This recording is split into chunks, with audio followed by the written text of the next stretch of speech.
जय श्री कृष्ण, जय माताजी। केम छो बधा मित्रों? तमे बधा मजामां ज हशो अने हुं पण मजामां ज छुं।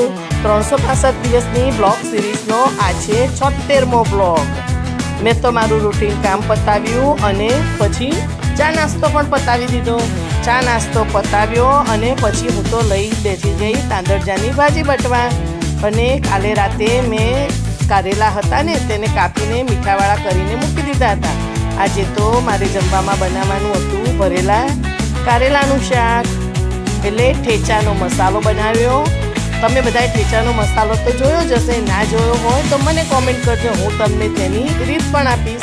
अने कारेला भरेला भरी काढ्या अने तेमां डુંગળી पण नाखी दीधी। ठेचाना मसालावाळा कारेला खावानी तो खूब ज मजा आवी गई। चलो मित्रों, मारी साथे जमवा कारेलानुं शाक, खीचड़ी अने भाखरी। आजे मारे एकलीने जमवानुं हतुं એટલે મેં આવો પ્રોગ્રામ બનાવ્યો અને સાંજે કાપીને ખાવી લીધું તરબૂચ। તમને મારો બ્લોગ કેવો લાગ્યો તે કોમેન્ટમાં જરૂરથી જણાવજો અને લાઈક, શેર અને સબસ્ક્રાઇબ કરજો। આવજો મિત્રો।